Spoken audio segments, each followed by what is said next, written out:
بیٹھے پلیز تشریف.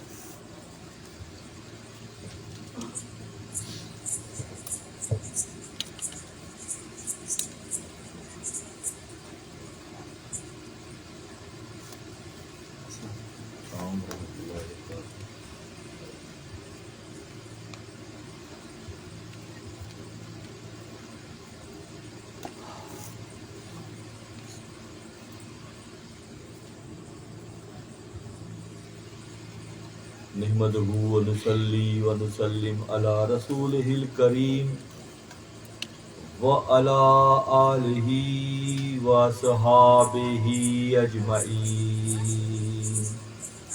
قال الله تعالى قل لا أسألكم إليه أجرا إلا مودة في القربى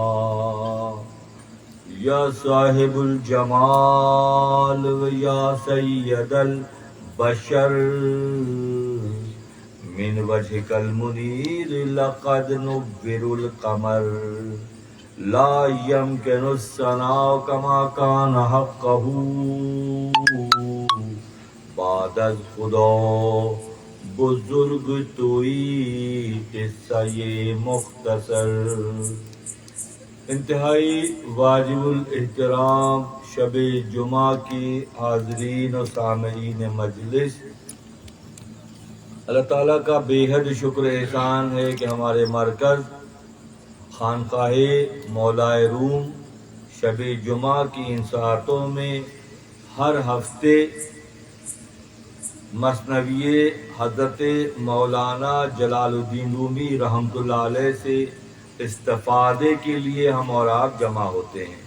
اس خانقاہ کی بنیاد رکھنے کا بنیادی مقصد یہ ہے کہ یہاں سے حضرت مولانا جلال الدین رومی رحمۃ اللہ علیہ کی تعلیمات آپ کے فکر، آپ کے عرفان، آپ کے علم و آگہی کے شعبے کو فروغ دیا جائے.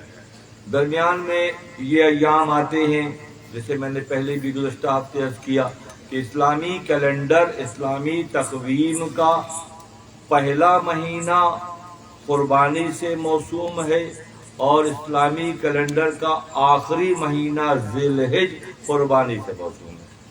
اسلام کی انتہا بھی قربانی، راہ خدا میں اپنے آپ کو وقف کرنے کا جذبہ، اور اسلام کی ابتدا بھی اپنی گردنوں کو راہ خدا کے لیے وقف کرنے کے عملی مظاہرے کا تواتر.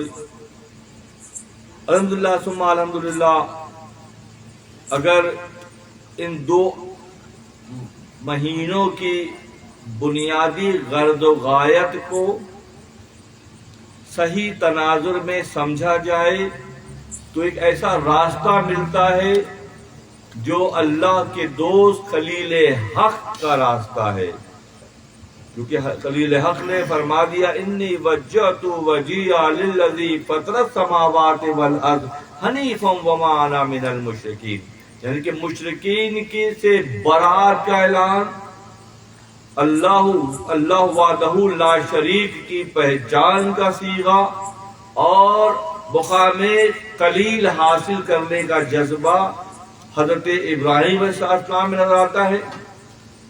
اور بار بار یہ بات سامنے آتی ہے کہ ہم ہر نماز میں واجب ہے کہ ہم درود ابراہیمی پڑھتے ہیں.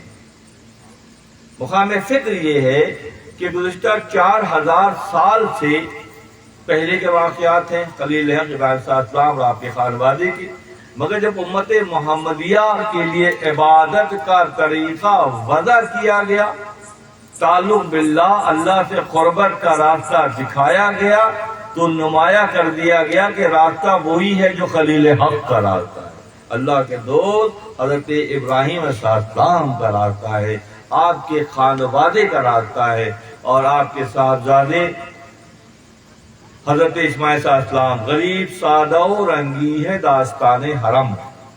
اسی پہ رہیں گے آج ہم، اسی شعر پہ رہیں گے انشاءاللہ. غریب سادہ و رنگی ہے داستان حرم، نہایت اس کی حسین ابتدا ہے اسماعیل، کہ یہ سفر شروع ہوا اسماعیل علیہ السلام سے اور اس کی انتہا قرار پاتی ہے حضرت امام علی مقام امام حسین علیہ السلام کی ذات مبارک میں تکمیل ملت کا جو ہے وہ شائبہ شکل نظر آتی ہے۔ حضرت علیہ السلام کے خانوادے میں آپ کے صاحبزادگان، آپ کے 12 بیٹے تھے۔ ان میں خدار نامی بیٹے کی نسل سے عدنان، اور عدنان کی خدار نامی بیٹے 12 بیٹے تھے۔ اللہ نے اسماعیل علیہ السلام کو 12 بیٹے دیے۔ کیا کمی ہے؟ کیا کمی ہے وہاں؟ علی کل شیء قدیر ہے، ہر شے پر قدرت رکھتا ہے، ہر دائرے میں قدرت رکھتا ہے، ہر دائرے میں قدرت رکھتا ہے۔ اب یہ یقین پیدا ہو، بار بار ہماری رات جانے اور ہماری روحیں قربان ہو جائیں تو حق ادا نہ اور السلام کا کہ آپ نے کیسا بہترین طریقہ وضع کیا کہ نماز میں درود ابراہیمی رکھ کر ہمیں یہ پیغام دیا کہ دیکھو ان سے جڑ جاؤ، خدا سے جڑ جاؤ گے۔ جو دوست سے جڑ جائے گا وہ خدا سے جڑ جائے گا۔ 12 بیٹے اللہ نے عطا کی حضرت اسماعیل علیہ السلام کو، اور آپ کی صاحبزادگان میں خدار نامی آپ کے فرزند، ان سے عدنان نامی جو آپ کے فرزند تھے وہ نسل چلی، اور وہ پھر آقا نامدار احمد مجتبی محمد مصطفیٰ بنی ہاشم تک وہ نسل چلی، اور بنی ہاشم میں نبی صلی اللہ علیہ وسلم ظہور پذیر ہوئے۔ آپ یہاں لباس بشریت میں ظاہر ہوئے، کیونکہ یہ نور محمدی ہے نا، نور محمدی۔ جب پہلی بار آدم علیہ السلام میں اللہ نے نفخ فی الصور کی بنیاد پہ دم کیا، دم کرنا اللہ کی سنت ہے۔ دم کرنا، لوگ دم سے بھاگتے ہیں، پھر دم درود پہ ہمارا یقین نہ ہو، یقین تمہارا کیا ہو پڑتا ہے؟ جب اللہ کی سنت ہے کہ اللہ نے آدم علیہ السلام کا پتلا بنایا، اور جب اللہ نے اس پہ دم کیا تو سب کو حکم دیا کہ جب میں اس کو مکمل کروں گا تو سب سجدے میں گر جانا، اس کی تعظیم کرنا، کیونکہ اب پتلا نہیں ہے بلکہ امر ربی اس آدم علیہ السلام کے وجود میں موجود ہے۔ اللہ نے دم کیا، جیسے دم کیا آپ کی آنکھیں ایکٹیو کھل گئی۔ ایکٹیویشن کیسے ہوتی ہے؟ دم سے ایکٹیویشن ہوتی ہے۔ جب دم کرتے ہیں تو بیماریاں چلی جاتی ہیں، جب دم کرتے ہیں تو مشکلات کم ہو جاتی ہیں، جب دم کرتے ہیں تو لا علاج بیماریوں سے خلاصی مل جاتی ہے، بشرطے دم کرنے والا ہو، وہ ہو جو اللہ سے جڑا ہوا ہو، اس میں وہ صلاحیت پیدا ہوگی، اس میں وہ نور پیدا ہوگا کہ اس کا دم اس حد تک ایکٹیو ہو جائے گا۔ آدم علیہ السلام کے وجود خاکی میں جب اللہ نے دم کیا تو آپ نے آنکھیں کھولی، اور آنکھیں کھول کر آپ کی نظر جو عرش کے پایوں پہ پڑی تو وہاں لکھا ہوا تھا لا الہ الا اللہ محمد رسول اللہ، اللہ غنی اللہ غنی۔ جابر بن عبداللہ انصاری نے نبی صلی اللہ علیہ وسلم سے سوال کیا، اللہ کے نبی یہ بتائیے اللہ نے سب سے پہلے کس چیز کو پیدا کیا؟ اللہ نے فرمایا جابر سب سے پہلے اللہ نے اپنے نور سے تیرے نبی کے نور کو پیدا کیا۔ اللہ نے سب سے پہلے کیا پیدا کیا؟ اپنے نور سے، اللہ کے نور سے جو چیز سیپریٹ ہوئی، جو نور سیپریٹ ہوا وہ نبی اکرم صلی اللہ علیہ وسلم کا نور ہے۔ اور پھر آپ کے نور سے اللہ قدرت رکھتا ہے کہ آپ کے نور سے 18,000 عالم اللہ نے بنائے۔ کتنے بنائے؟ 18۔ 8 اور 9 کا صیغہ کی تفصیل میں کبھی بات ہوگی کہ 9 کا صیغہ بار بار کیوں آتا ہے۔ 18,000 عالم اللہ، جہاں جہاں تک اللہ کی شان ربوبیت ہے، جہاں جہاں تک اللہ کا فرمان چلتا ہے، جہاں جہاں 18,000 عالمین میں اللہ کا تصرف ہے، وہاں وہاں تک احمد مجتبی محمد مصطفیٰ صلی اللہ علیہ وسلم کی شان رحیمی جلوہ گر ہے۔ تو سب سے پہلے آنکھ کھول کے دیکھا تو عرش کے پائے پہ نبی صلی اللہ علیہ وسلم کا نام ذہن میں آ گیا کہ کوئی ایسی شخصیت ہے جو اللہ نے اس حد تک رتبہ دیا کہ اپنے نام کے ساتھ رکھا، لا الہ الا اللہ محمد رسول اللہ۔ آدم علیہ السلام جو کہ جد ہیں نبی صلی اللہ علیہ وسلم کے، تخلیق میں آدم علیہ السلام بشری لباس میں اول ہے، من نورانی لباس میں نبی صلی اللہ علیہ وسلم کو سبقت حاصل ہے کہ سب سے پہلے اللہ نے اپنے نور سے نبی کے نور کو پیدا کیا، پھر 18,000 عالم بنائے۔ تو اب یہ بات کہ اللہ نے اپنے نور سے نبی کے نور کو جو پیدا کیا تو فضیلت کے اعتبار سے کیا بات قرار پاتی ہے؟ جبھی امام الانبیاء ہیں، جبھی رحمت العالمین ہیں، جبھی غم گساروں کے آقا ہیں، جبھی تکلیف میں رہنے والوں کی شفا یابی کا معاملہ ہے، جبھی شفاعت کبریٰ ہے۔ یہ سب کچھ اس لیے ہے کہ جو فضیلت اللہ نے بخشی ہے اس کی فضیلتوں کا اظہار اس انداز کا ہے کہ آپ کے نام، اللہ کے نام کے ساتھ نبی صلی اللہ علیہ وسلم کا نام ہے، اور ایک نور ہے جو پھر انبیاء میں منتقل ہوتا رہا، اور تمام انبیاء میں وہ نور منتقل ہوا، ہوتے ہوتے وہ حضرت اسماعیل صلی اللہ علیہ وسلم کے پاس پہنچا، اور اسماعیل صلی اللہ علیہ وسلم سے پھر آپ کے خانوادے سے گزرتا ہوا وہ نور بنی ہاشم میں پہنچا، اور بنی ہاشم میں نبی صلی اللہ علیہ وسلم کی ولادت باسعادت ہوئی، اور بنی ہاشم کو اللہ نے فضیلت دی کہ نبی آخر الزمان کا جو نور تھا وہ بنی ہاشم میں چمکا۔ تو اس طرح سے میں کر رہا تھا اسماعیل صلی اللہ علیہ وسلم کے ساتھ قدار اور عدنان کے ذریعے یہ منتقل، آپ یہ سمجھیں کہ ایک پروسیس ہے، اللہ نگہدار ہے، حفاظت کر رہا ہے اپنے نبی کے نور کی۔ عرب میں نبی صلی اللہ علیہ وسلم کے والد گرامی بہت حسین اور بہت خوبصورت شخصیت تھی، حضرت عبداللہ بہت خوبصورت شخصیت تھی، عرب کا چاند کہتے تھے، قمر عربی کہتے تھے، اور وہ جو نور تھا نبی صلی اللہ علیہ وسلم کا وہ آپ کی پیشانی پہ چمکتا تھا، پیشانی بھی چمکتا تھا، یہاں چمکتا تھا۔ تو ایک کاہن تھی، ایک عورت تھی، جادوگرنی تھی، وہ بھی بڑی حسین تھی، جب اس نے اس نور کو دیکھا تو وہ سمجھ گئی کہ ان کے پاس کوئی بہت اسپیشل قسم کا نور ہے، عام طور پہ جو نہیں ہوتا، مردوں میں نہیں ہوتا۔ تو اس نے کوشش کی کہ معاذ اللہ نیگیٹیولی، منفی انداز میں حضرت عبداللہ علیہ السلام پر تصرف حاصل کرے۔ اس وقت ہوا پھر یہ کہ وہ جب اغوا کرنے کی کوشش کی تو حضرت آمنہ سلام اللہ علیہا کے خانوادے نے اس وقت نبی صلی اللہ علیہ وسلم کو اس چنگل سے کے والد گرامی کو اس چنگل سے نکالا، اور بعد میں حضرت عبد المطلب نے حضرت آمنہ کا نکاح حضرت عبداللہ سے کر دیا۔ اور جب یہ نکاح ہو گیا اور کچھ وقت گزرا تو ایک مرتبہ بازار سے گزر رہے تھے، وہی کاہن عورت سامنے آ کے کھڑی ہو گئی تو اس نے منہ گھما کے چلی گئی، جو نور تھا وہ منتقل ہو چکا تھا۔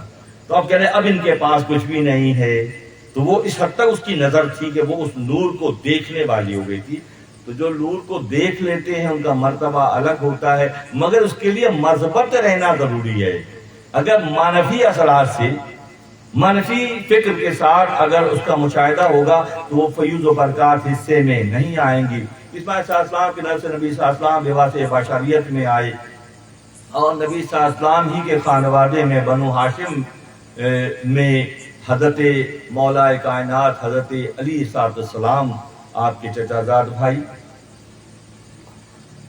اور فکری اعتبار سے، رشتے کے اعتبار سے انتہائی قریب۔